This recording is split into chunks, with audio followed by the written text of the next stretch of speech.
And good afternoon. You're listening to Ken Hudnall. This is the Ken Hudnall Show. Coming to you from our studios right here in exciting El Paso, Texas. Gateway to the Old West and the most haunted city in the country. Well, today is January 27th. 27th day of the new year. What happened? Only 338 days remain to the year's over with, and we get to go do it again. January 27th, for those not familiar, is a day of remembrance and observation for both the Holocaust and the Vietnam War. It's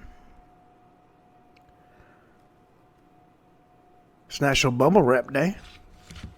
National Chocolate Cake Day, one of my favorite holidays. National Geographic Day.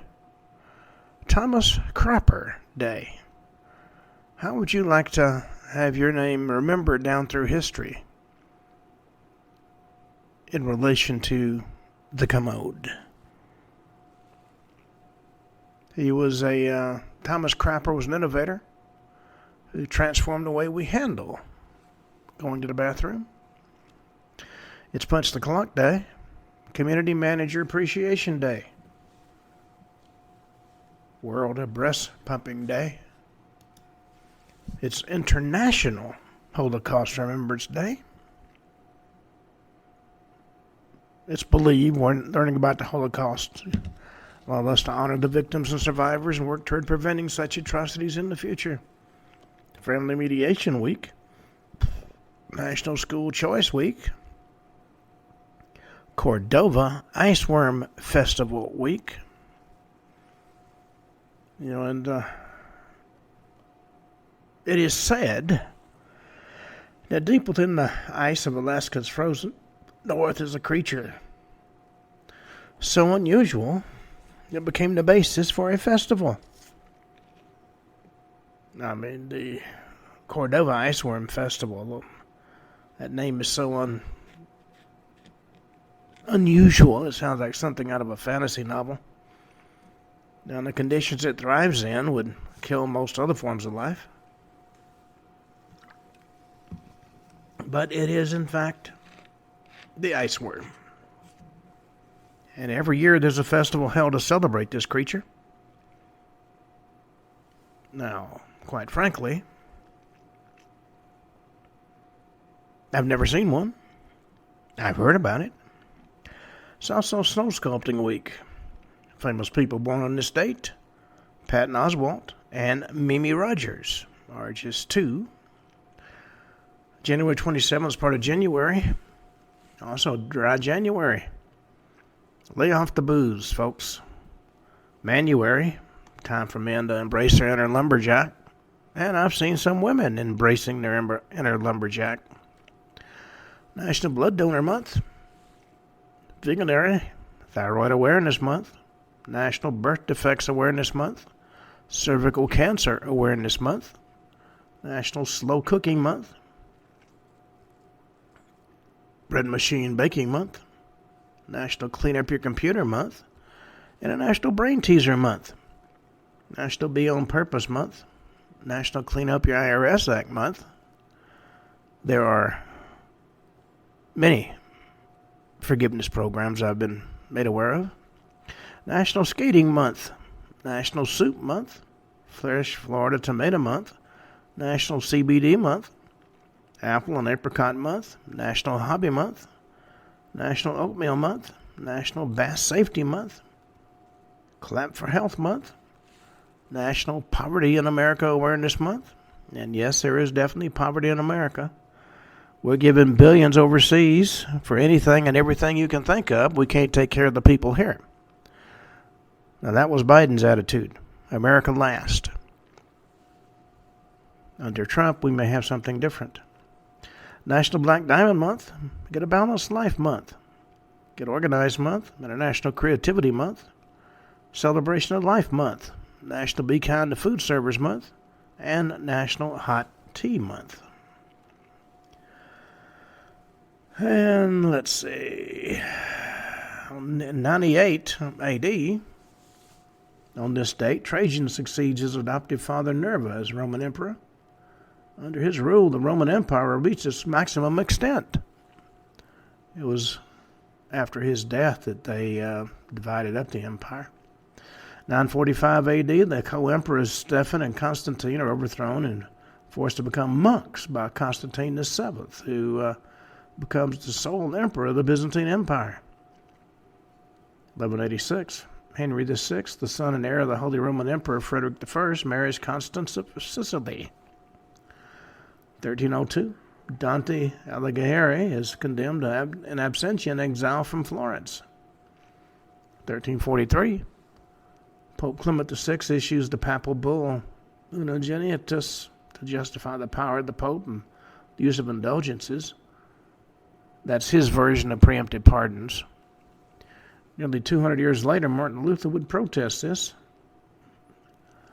1606, Gunpowder Plot. The trial of Guy Fawkes and other conspirators begins, ending with their execution on January 31st. The gunpowder plot, gunpowder was going to be exploded underneath the meeting room where the king and Parliament would meet. Didn't quite work out the way they intended. 1695, Mustafa II becomes the Ottoman Sultan and Caliph of Islam in Istanbul on the death of Ahmed II. Mustafa rules until his abdication in 1703.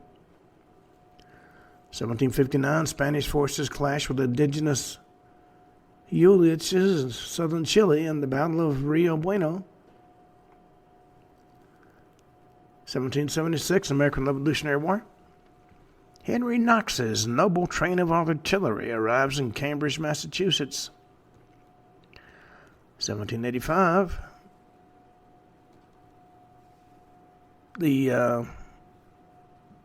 before I moved to 1785, the noble train of artillery is also known as the Knox Expedition, led by Continental Army Colonel Henry Knox to transport heavy weaponry that had been captured at Fort Ticonderoga to the Continental Army camps outside of Boston. He went to Ticonderoga in November 1775 and moved 60 tons of cannon and other armaments over the course of 3 winter months by boat, horse, ox-drawn sledges, and manpower, along poor-quality roads across 2 semi-frozen rivers and through the forests and swamps of the lightly inhabited Berkshires to the Boston area. Covered about 300 miles. According to historian Victor Brooks, it's one of the most stupendous feats of logistics of the entire American Revolutionary War. The route he followed is now known as the Henry Knox Trail, and the states of New York, Massachusetts are elected markers along the way, so you don't get off the trail, so to speak. 1785, University of Georgia is founded, and the first state-chartered public university in the U.S.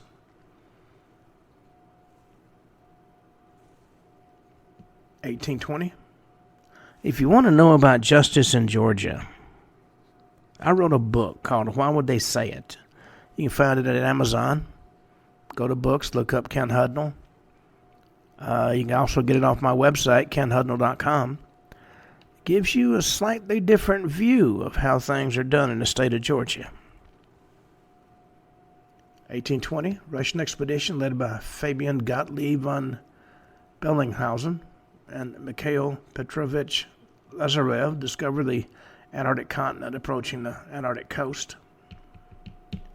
1825, U.S. Congress approves Indian Territory in what's present-day Oklahoma, clearing the way for forced relocation of the Eastern Indians on the Trail of Tears.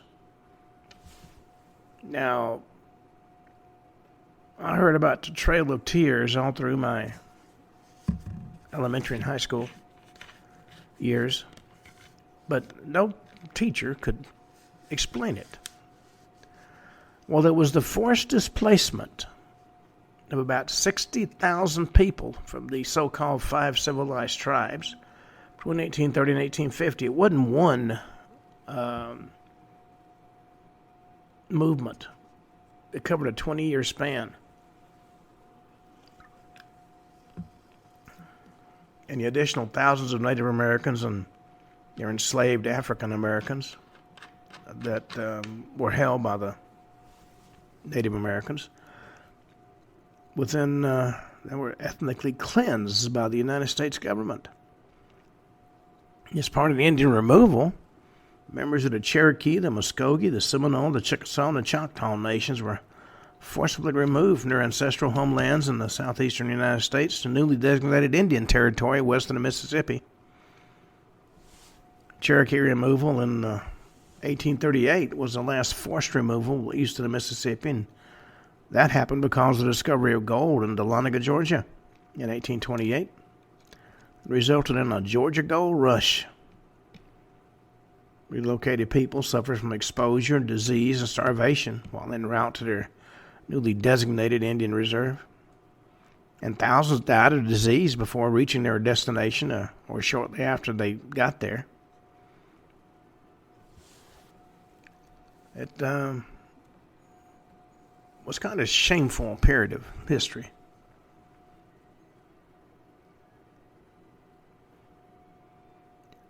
(1868) Boshin War. Battle of Toba-Fushimi begins between forces of the Tokugawa shogunate and pro-imperial factions. It ends in the defeat of the shogunate and is a pivotal point in the Meiji Restoration. 1869, the Boshin War. Tokugawa rebels established the Ezo Republic in Hokkaido.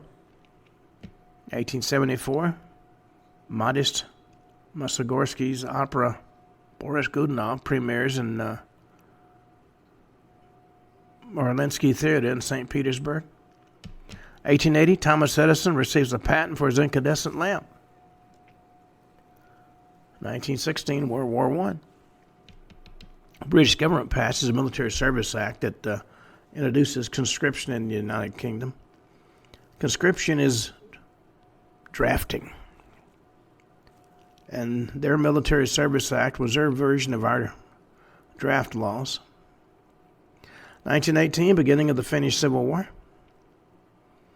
1924, 6 days after his death, Lenin's body is carried into a specially erected mausoleum. 1927, Ibn Saud takes the title of King of Najd. 1928, Bundaberg tragedy. A diphtheria vaccine is contaminated with Staph aureus bacterium, resulting in the death of 12 children in the Australian town of Bundaberg. See, that's the problem with vaccinations. You don't know if any of them have been contaminated. And more than once, there have been outbreaks of deadly disease caused by the vaccination programs. 1939, the first flight of the Lockheed P-38 Lightning took place on this date. 1943, World War II, the 8th Air Force sorties 91 B-17s and B-24s to attack the U-boat construction yards at Wilhelmshaven in Germany. The first American bombing attack on Germany. 1944, World War II. 900-day siege of Leningrad is lifted. On this date, 1945, World War II, the Soviet 322nd Rifle Division liberates the remaining inmates of Auschwitz-Birkenau. 1951, nuclear testing at the Nevada test site begins with Operation Ranger. 1961, the Soviet submarine S-80 sinks when its snorkel malfunctions, resulting in the boat being flooded. The snorkel is supposed to allow air to come in so you can stay submerged longer. Didn't quite work out that way. 1965, South Vietnamese Prime Minister Tran Van Huong is removed by the military junta of Nguyen Khan. 1967, Apollo program.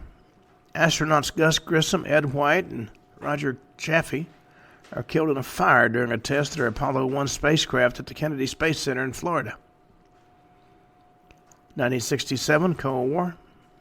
Soviet Union, the U.S., and UK signed the Outer Space Treaty in Washington, D.C. This treaty banned deployment of nuclear weapons in space and limited the usage of the moon and other celestial bodies to peaceful purposes. 1973, the Paris Peace Accords officially end the Vietnam War. Colonel William Nolde is killed in action, becoming the conflict's last recorded American combat casualty.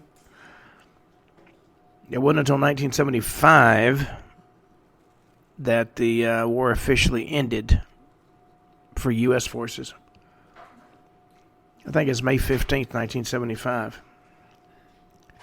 1980, through cooperation between the U.S. and Canadian governments, 6 American diplomats secretly escaped hostilities in Iran in the culmination of the Canadian Caper.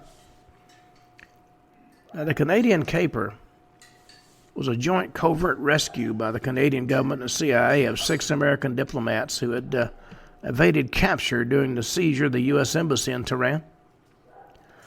The seizure happened November 4th, 1979, after the Iranian Revolution. Islamist students took most of the American embassy personnel hostage, demanding the return of the U.S.-backed Shah for trial. See, that's the problem with student activists. They always go one step too far. Now, these 6 diplomats were sheltered by the British mission and Canadian diplomatic personnel, while the governments of Canada and the U.S. worked on a strategy to gain their escape through subterfuge and use of Canadian passports. This caper involved two CIA officers, Tony Mendez and Ed Johnson, joining the 6 diplomats in Tehran to form a fake film crew. It was supposedly made up of 6 Canadians, 1 Irishman, and 1 Latin American who were finishing scouting for an appropriate location to shoot a scene for the science fiction film Argo. The production had been abandoned, but it was resurrected for this purpose. On the morning of Sunday, January 27th, 1980, the full 8-person party passed through passport control at the Mirabad Airport in Tehran, boarded a Swiss Air flight to Zurich, and escaped. An article written about these events was published in the magazine Wired in 2007. The article was used loosely alongside a memoir Mendez wrote by Chris Terrio as the basis for the 2012 film Argo. 1983, the pilot shaft of the Seikan Tunnel, the world's longest subaqueous tunnel, which is 53.85 kilometers between the Japanese islands of Honshu and Hokkaido. But on this date, the pilot shaft broke through. 1996, in a military coup, Colonel Ibrahim Bari Manasara deposes the first democratically elected president of Niger, Mahamani Usmani. 1996, Germany first observes the International Holocaust Remembrance Day. This day in 2002, an explosion in a military storage facility in Lagos, Nigeria, killed at least 1,100 people, displaced over 20,000 others. 2003, the first selections of the National Recording Registry are announced by the Library of Congress. The National Recording Registry, for those who are not familiar, is a list of sound recordings that are culturally, historically, and aesthetically significant and inform or reflect life in the U.S. It was established by the National Recording Preservation Act of 2000, which created the National Recording Preservation Board, whose members are appointed by the Librarian of Congress. Another boondoggle the taxpayers have to pay for.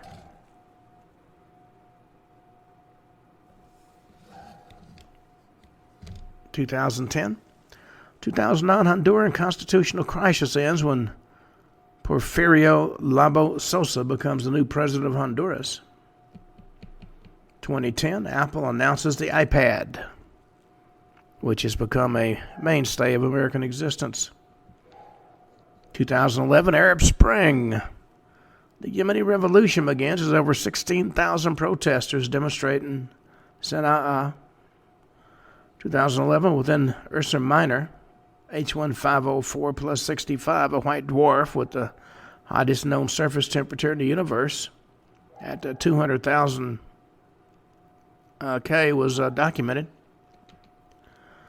2013, 242 people died in a nightclub fire in the Brazilian city of Santa Maria, Rio Grande do Sul. 2014, Rojava conflict. The Kobani Canton declares its autonomy from the Syrian Arab Republic. 2017, naming ceremony for the chemical element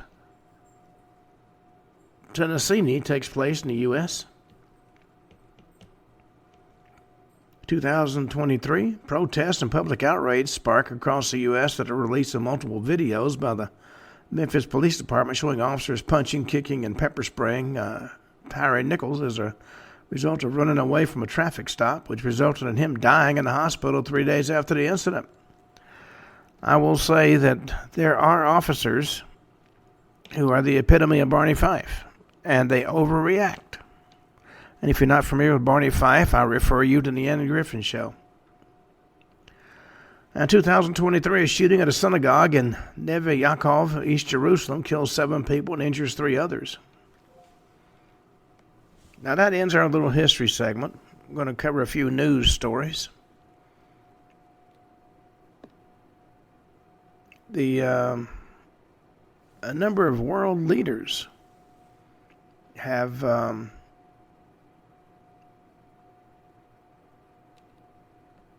established ties to the Trump administration. Donald Trump's re-entrance to the White House has meant the complete overturning of Biden administration policies, withdrawal from major international agreements, and uncertainty that's left international partners wanting to see where they stand in the pecking order. Some try to manage the damage control, and others vie for a seat at the table, so to speak.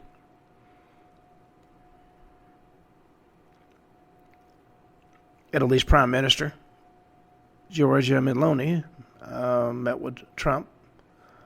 Meloni's leader of the Conservative Brothers of Italy party.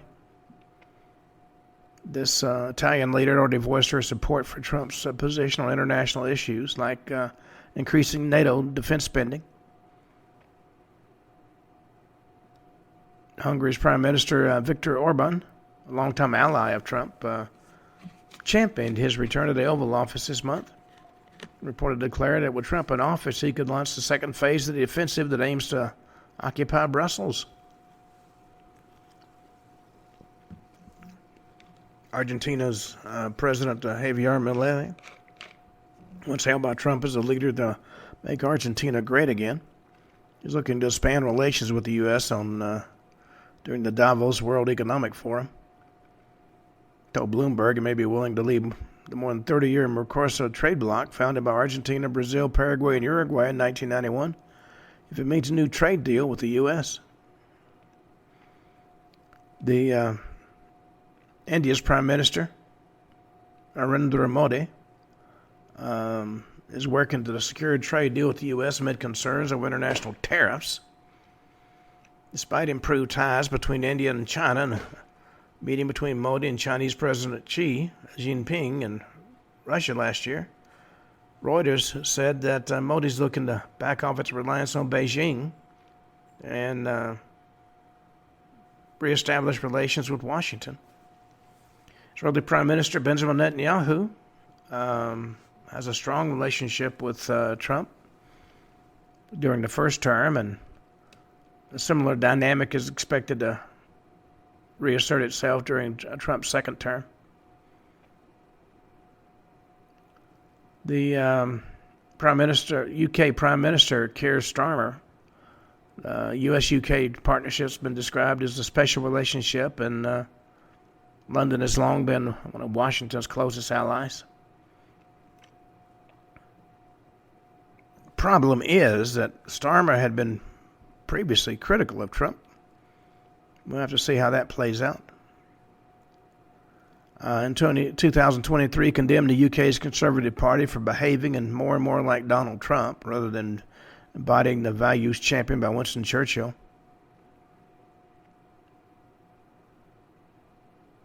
He has pledged to work with Trump to ensure the special relationship endures, but I think he's got a hard row to hoe. France's Emmanuel Macron, leader of U.S.'s oldest allies, only remaining year leader in the United Nations Security Council, was in office alongside Trump during his first term. And they often butted heads during Trump's first term, and despite an invitation to the reopening of Notre Dame Cathedral in December, reports indicate it's probably going to be more of the same. Germany's Chancellor, Olaf Scholz, his predecessor, Angela Merkel, went head-to-head with Trump often and reportedly believed the U.S. president specifically had it out for Germany during his first term. And Scholz, who leads the left-leaning Social Democrats, appears to be following in a similar no-nonsense approach when it comes to the second Trump administration. He made it clear that Trump will be, and so much is already clear, a challenge.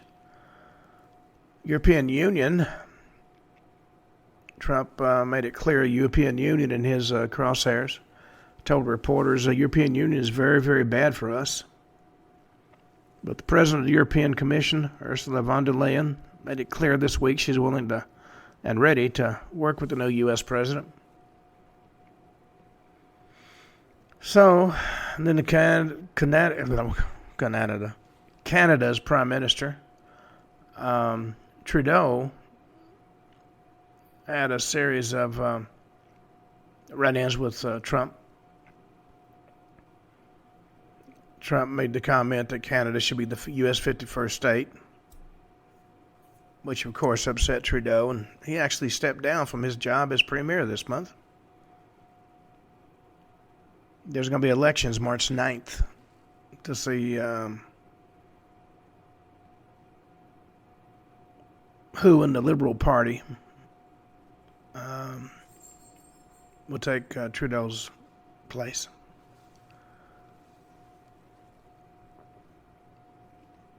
The new CIA chief has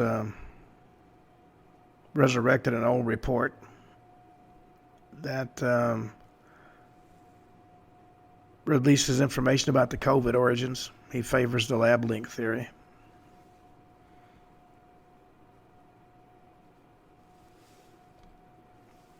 Israeli firefighters are battling LA fires. They say California has similarly to being her home, which she said gives her an advantage.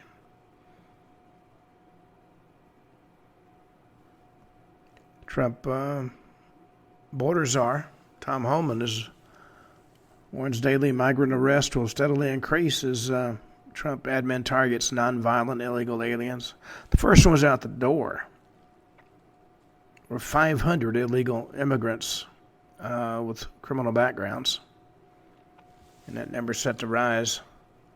In fact, they're flying some of them out of Biggs Field here in El Paso.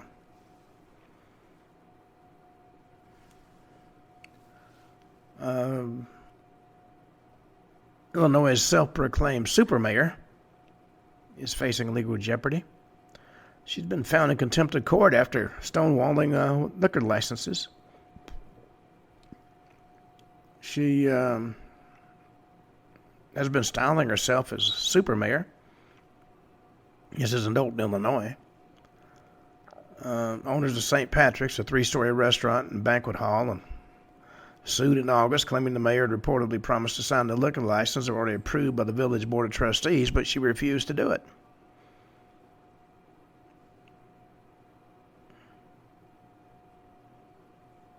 She was given a deadline of 5 p.m. on Thursday to sign it under a court order, and she didn't.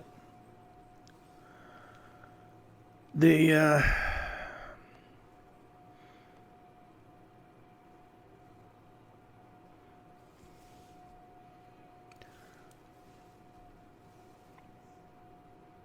Trump admin gave a message to complaining Democrats who are on the wrong side of history.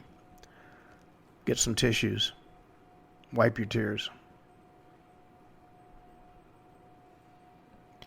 Woman who survived abortions slammed the Democrats who are opposing the Born Alive bill. There's a bill proposed that if the child survives the abortion, the doctors do everything they can to help it live. Democrats are opposed to that. They also had a meltdown over the death of DEI, diversity, equity, and inclusion. There's a lot of places where DEI is the name of the game. Ability is irrelevant. You got to have the right color, the right gender, and if you want to change your gender, that's okay too. In fact, we urge you to do that.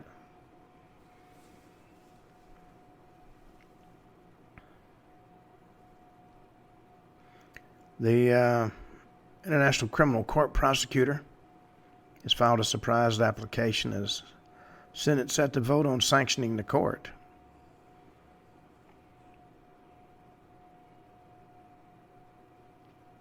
Karim Khan filed application for arrest warrants against Taliban senior leader Akhundadzada and Taliban Chief Justice Abdul Hakim Al-Khani for crimes against humanity.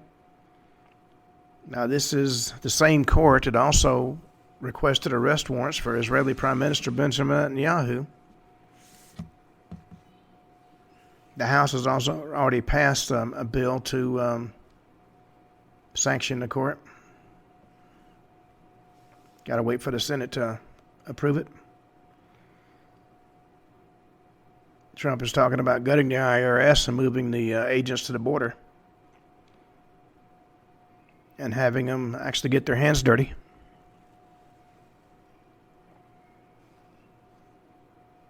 The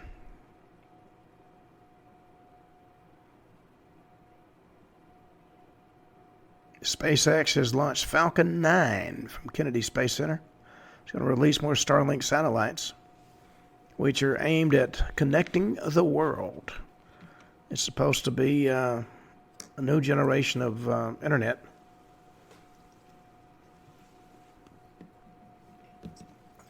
You know, one of the things I did,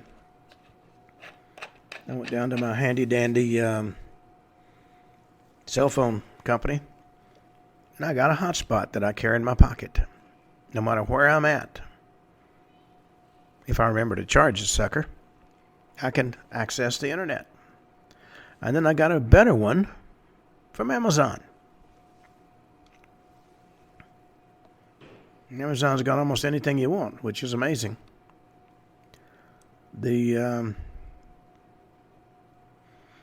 Still a lot of conversation going on about Melania Trump's hat that she wore at the inauguration. Looked like a old West gunfighter. Rumors are gathering steam that Barack and Michelle Obama are getting ready to have a divorce. He's supposedly having an affair with Jennifer Aniston. And I can't talk today. And then, of course, we have the usual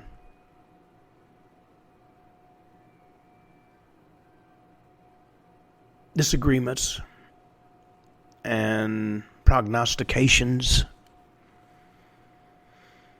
Well, a lot of liberal parents apparently having problems with their children supporting President Trump and his policies.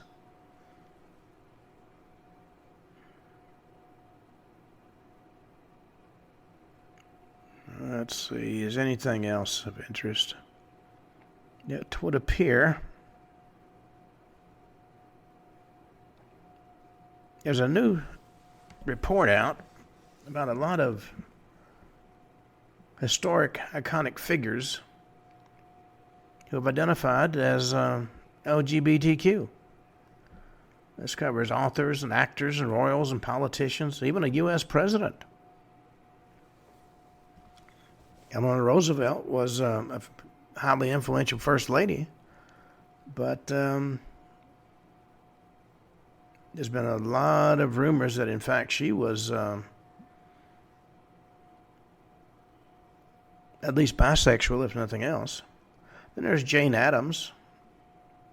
It was a pivotal figure in social activism and suffrage. She had same-sex relations. Gertrude Stein and Alice B. Toklas, of course. I heard about those growing up. James Dean, it was an open secret that he was gay. Greta Garbo.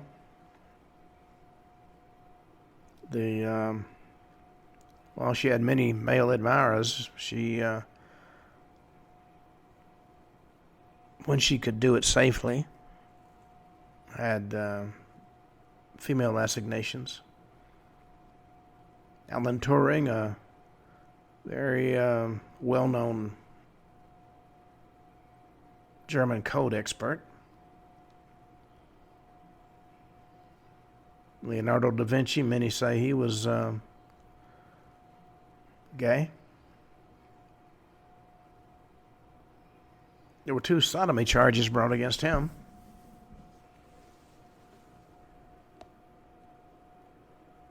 James Buchanan, in all likelihood, the first gay president. He never married. There's not even anything I can find about him having any female relationships. Rock Hudson, again, no secret. Walt Whitman, Emperor Elagabalus, a Roman emperor. He had the job at the age of 14. When he hit 18, his grandmother had him assassinated. It was thought he was probably a trans woman due to his unconventional behavior and preferences discussed in historical text. He wanted to be called a lady. Emperor Hadrian, his main squeeze was a Greek soldier. All right, on that note, Laurence Olivier, of course, married 3 times, had numerous affairs, including affairs with men. Even his widow confirmed that. All right, on that note, we've been talking about ghost, which is one of my favorite topics. Now, the paranormal is a world unto itself. And a lot of folks poo-poo the very idea that anything exists after death. But there's a lot of evidence supporting the fact that it does. You know, it was Douglas MacArthur who once said, "Old soldiers never die, they simply fade away." And apparently he didn't know some of his comrades or enemies very well. Spirits of a number of World War II warriors never really faded away. Excuse me. There were numerous ghost stories about famous World War II generals and political leaders.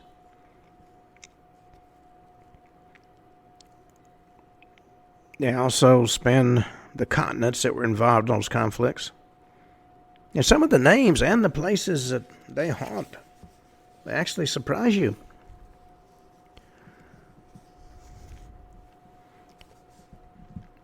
General George S. Patton was known as Old Blood and Guts. That name summed up the respect his allies and the fear his enemies had for him in World War II. He was also considered the most controversial of generals. But they only saw part of his controversy. Beneath the steely-eyed, stern face of a fighter known for verbally assaulting allies, physically slapping shell-shocked soldiers, and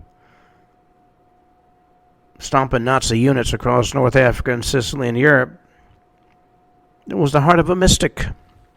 He believed in reincarnation, credited the ghost of his ancestors for his courage in battle. During World War I, that same general later threatened soldiers for their cowardice, found himself immobilized with fear in the heat of battle. Historians say that as the battle roared around Patton, he stayed in the trench till the ghost of his grandfather, who was a Civil War hero, George Smith Patton, and several of his uncles, including his great-uncle Walter T. Patton, who was killed in Gettysburg after being wounded during Pickett's charge, appeared to him.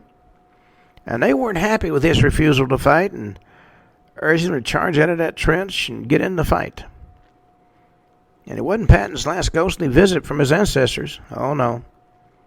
Historians say during World War I, he was leading on foot a group of tanks across the battlefield when a German machine gun bullet hit his leg. He fell into a crater. And he remained in that crater for hours before he could be rescued and evacuated. As he lay in that ditch, he said his ancestors returned to see him one more time. This time they looked pleased at his gallantry and sacrifice.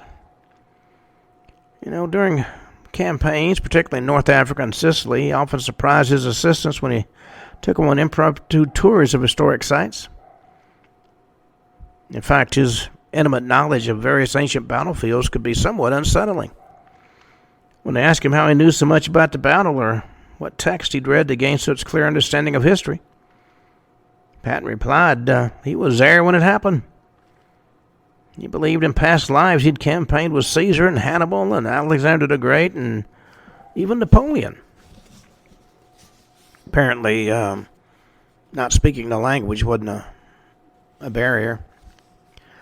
His campaign in this present incarnation came to an end after a vehicle accident December 8, 1945. It was shortly after the war ended. He died in his sleep a few days later on December 21st. Eisenhower had made the comment during a staff meeting, it would be nice if the last bullet in the last battle killed Patton. And there are many who believe that his staff arranged that. Apparently the truck that hit his car wasn't supposed to be where it was at. Well, in spite of his death, his spirit didn't give any ground. According to several members of his family, he returned in ghostly form to make sure his daughters went well. About the same time as his death, both of Patton's daughters claimed their father visited them. His youngest daughter, Ruth Ellen, woke up and saw her father standing at the foot of the bed. He appeared to his daughter in full military dress uniform. She said, "I sat up in the bed and I could see him plainly. When he saw I was looking at him, he gave me the sweetest smile I've ever seen." Well, that event so moved Ruth Ellen, she immediately called her sister, Beatrice. Beatrice told her sister their father didn't appear to her, but reached out in a more strange way. According to Beatrice, she was in a deep sleep when the phone rang. Phone calls at night are never a good thing, especially when your father's in a war zone. When she answered the phone and said hello, she was relieved to hear the voice of her father crackling in considerable static. He said, "Little B, are you all right?" And at that moment, the call broke off.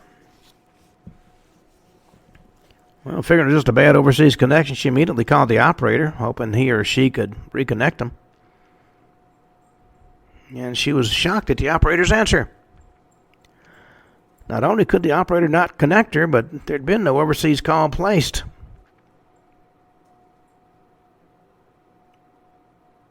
Apparently, they can make phone calls in heaven or hell.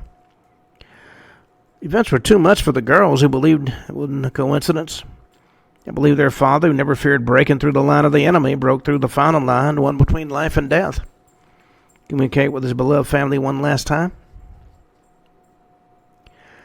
And there was another general, not as flashy as George Patton, or as strategically brilliant as Douglas MacArthur, but I'm talking about Dwight D. Eisenhower. He got the job done without making a lot of fuss. He was a blue-collar, roll-up-your-sleeves kind of military leader. Soldiers loved him for that. And he left a mark on history, both as a military and political leader. According to numerous witnesses and paranormal investigators, he left more than just a mark. They've encountered his spirit in places that you'd think would be logical, as former residents, for example. And there's other spots, such as inside an old train. Before the D-Day invasion, he toured England incessantly, making sure the equipment, the facilities, and the men were preparing for the upcoming invasion date. At times, it seems this general was supposed to be in two places at one time. And travel throughout the English countryside, of course, required something speedy and safe for transportation. Answer came in the form of a heavily protected train consisting of 11 cars that could carry Eisenhower and his staff and even several command vehicles wherever he needed to go. And in case of attack, the train's metal shutters could be closed electronically. Well, some of his most important decisions were actually made on that train, and some of his most important directives are written there as well. A lot of his D-Day planning took place on the road, or I guess to be more correct, on the rails. Well, the Great Western Railway car and a London and Northeastern Railway sleeping car were included in the train. Two of the cars in Eisenhower's train, nicknamed the Bayonet 1 and Bayonet 2, became part of a famous display at the National Railroad Museum in Green Bay, Wisconsin. A lot of paranormal investigators suggest that high emotional intensity can radiate into the nearby objects and the spot where charged events take place. Visitors and staff of the National Railroad Museum say you don't have to look far to prove this hypothesis. They point to the Eisenhower display as proof of what they're saying. People have said while they were on the car, they felt the presence of somebody with them, even when a lot of folks were alone at the time. Others have had a more chilling encounter with whatever supernatural forces stalked the Railway Museum. They say they turned around to exit one of his cars and had the door slam in their face. When they tugged at the door, they found themselves locked in. There was a book called Haunted Green Bay, where the author wrote that a volunteer at the museum was vacuuming the carpet in Bayonet 2. About halfway through the job, when he noticed it was time for lunch. After turning the vacuum off, he exited the car and locked the door behind him. An hour or so later, he came back, but the instant he walked in the room, he realized something was wrong. He had left the vacuum cleaner sitting in the middle of the floor, still plugged in. Not only was the cord unplugged and rolled up, the machine itself was rolled to the end of the room. And there was something else strange. The considerable track marks the vacuum cleaner made in the carpet had disappeared. That's when the worker remembered a detail in the story he'd heard. Eisenhower's a neat freak and despised track marks in the carpet. He'd often hand-brushed the marks out of the carpet, and apparently that had been done this time. So he gathered up his colleagues and asked them if they'd entered the train car while he was on his lunch break. It only was fellow volunteers nowhere near the car at the time of the incident, but they reminded the now spooked worker he was the only one who had the key to the car. And that key had been in his pocket the entire time. Well, after numerous encounters like this, the museum staff called in official ghost hunting groups. The Midwest Paranormal Investigative Network. Don't you love those fancy names? Documented the exploration of the site on the group's website. After an extensive investigation, they concluded the museum, and especially Eisenhower's train cars, are highly active, paranormally speaking. And they came across a range of phenomena and gathered quite a bit of evidence, according to the online report. Based on the evidence gathered through the investigation, it was an opinion of the network that the National Railroad Museum is highly active with paranormal activity. Although there's nothing definitive to indicate that Eisenhower himself is the spirit that haunts the railroad cars, the team does say that the audio and visual evidence suggests there's spirit activity present, that the spirits don't seem to be malicious. In fact, they actually seem to be playful. At times, the team felt the ghosts were just appreciative that people were reaching out to them. And while Eisenhower's ghost may still like to go mobile in his steel-wheeled command cars, there's allegedly a part of him that's very much a homebody. According to the book, The Big Book of Pennsylvania Ghost Stories, reports from rangers and others who frequent Eisenhower's former farm in Gettysburg suggest that the general and former president, and very likely his wife Mamie, is very attached to his old house. He purchased the old dairy farm, now a National Historic Site, close to the Confederate side of the Gettysburg battlefield, because he loved the area and the history of the area.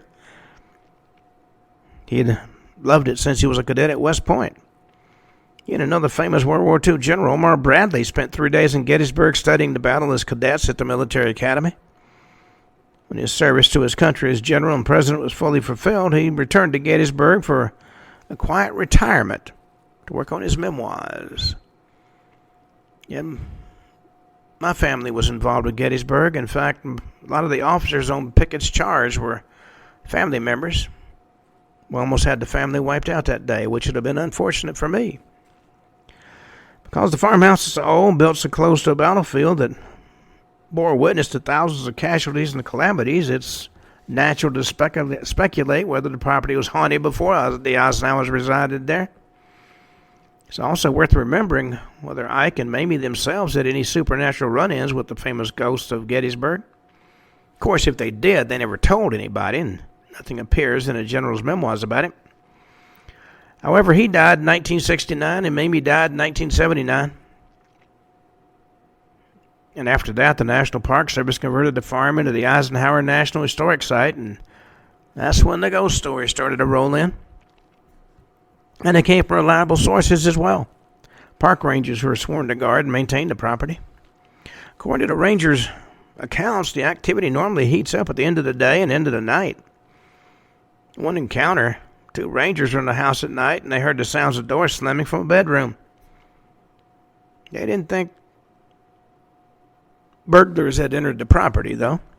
They'd heard stories that massive mirrored doors often slammed shut without explanation. Well, when they got to the rooms in question, not surprisingly, they didn't see any intruders. And the doors had something they shut up by themselves. And they weren't given to believing in spooks and superstitions, so they tried to debunk the event. One suggested it was just the wind, but the doors were too heavy for the wind to move, and one had to be pretty strong and concentrated to close sliding doors and not touch anything else in the room.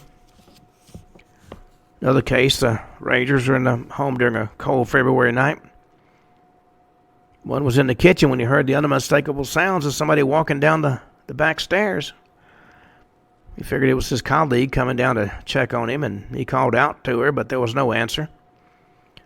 So, finally, he went to find the source of the steps. Clearly something else was going on. He claimed as soon as he heard the steps, he felt the presence as if somebody was in the room with him. Eventually, he found his colleague, but she was far from where he'd heard the footsteps. So they both split up and searched the house. Sure there was an intruder. They didn't find anybody. By the time the search was complete and they were satisfied the house was empty, they decided to lock up and leave for the evening. As they stood in the living room, getting ready to go, they both heard the same footsteps, gently making their way down the carpeted stairs. Well, certainly it takes a lot to rattle the rangers, but the second incident was enough to make them both dart out the front door and lock it behind them. In another case, a ranger said on the anniversary of Ike's death, March 28th, she heard somebody coughing. Sounded like somebody was in the butler's quarters. But the second she stood at the entry of that room, the coughing stopped. When she got in the room, it was vacant. There, folks have heard the ringing of servant bells and the rustle of gowns. Another employee, after locking up and leaving the premises, claimed to see the shade of Mamie's bedroom lift up and then go back down as somebody's in the room, making sure all the visitors were gone. You know, I got time for one more story, and no single human being reflected indomitable spirit of the English people quite like Winston Churchill. Solid. If the truth be known, out of shape, and a bulldog face. He showed no sign of fear as he faced down the panzers and iron cloud of Messerschmitts flooding Europe. He didn't back down, and neither would the British people. Well, even though he's long since shuffled off this mortal coil, he won't release his grip on his beloved homeland, according to the many folks who claim to have seen Churchill's ghost. Others say they smell him, or at least they smell his cigar. Tour guides of haunted London always stop by the official residence that has long served as home to British prime ministers and the hub of national government. That's number 10 Downing Street. And they say that Churchill's ghost is actually part of the ghostly tapestry that surrounds the building.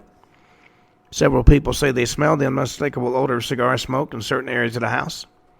And they're certain it's old Winston smoking his beloved stogie. Other times, the former British prime minister shows up in the most unlikely of places, like, believe it or not, in the London subway. According to the story in the Daily Mirror, a visitor to London was in the London Underground waiting to take the train to his hotel.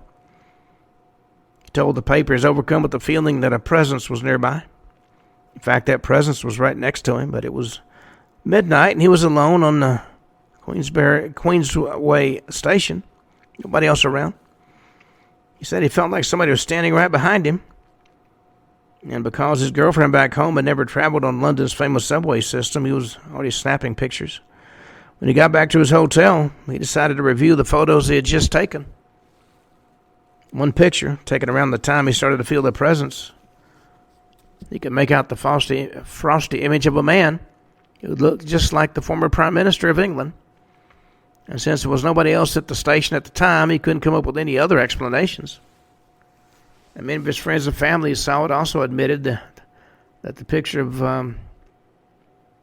the features of Winston Churchill was definitely noticeable in that digital photo. Well, what Cooper didn't know, his name was Craig Cooper, was at the very spot where he took that phantom photo was the location of London Underground, which Churchill used frequently during the war.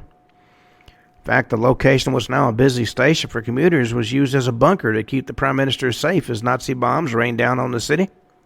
It's close to Hyde Park, where two experts have noted. During the war, with every citizen taking part in the war effort in some way, this area bustled with intense physical, mental, and even spiritual activity. According to paranormal theorists, some of that energy remains, making it the ideal place for ghosts to manifest. And his supernatural experience and the resulting photographic evidence is nothing new for the area. Although Queensway Station remained quiet for a few decades, the 1980s was a hotspot for paranormal encounters, including ones that involved the ghost of Winston Churchill. Well, since that sighting, there's been a lot of debate that has raged about Cooper's picture. One camp simply says the photo shows the light reflecting off the flooring. Others say it's more than a coincidence when the flooring takes the shape of a famous prime minister. Others say it makes sense for Churchill to visit those stomping and cigar-chomping grounds. They say the prime minister, a great believer in the supernatural. He's convinced of the supernatural because of the numerous miraculous inventions, especially during the Boer War, that it saved his life. And an overnight stay in a haunted bedroom at the White House during World War II may have convinced him even more. According to historians, Churchill may have had a paranormal encounter with another of history's great wartime leaders. And this leader, just like Churchill, had been severely tested by the winds of war and felt the awesome weight of responsibility for the lives of millions of soldiers and citizens on his shoulders. According to Churchill's account, it was none other than the ghost of Abraham Lincoln, who appeared to him while he was staying at the White House. Apparently, he saw Lincoln's ghost while engaging in one of his many favorite peculiarities, walking around naked. He was staying in the Lincoln bedroom on an official visit during the war. Now, this bedroom wasn't his favorite B&B in the Capitol, he admitted, but in any event, he decided to take a nice long evening bath and retire for the rest of the night.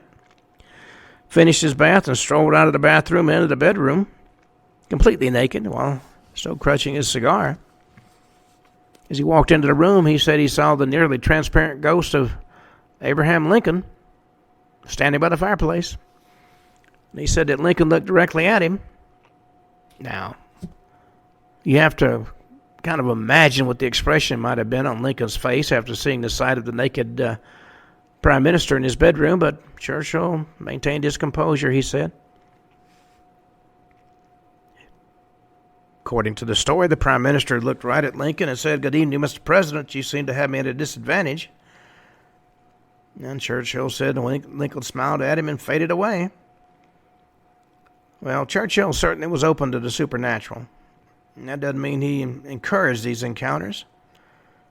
According to reports, he refused to stay in the Lincoln bedroom again. And after seeing Churchill naked, I'm sure Lincoln didn't mind at all. On that note, we come to the end of today's show. We'll be back tomorrow. And once again, you'll be listening to Ken Hudnall on the Ken Hudnall Show. Until then, have a truly great evening.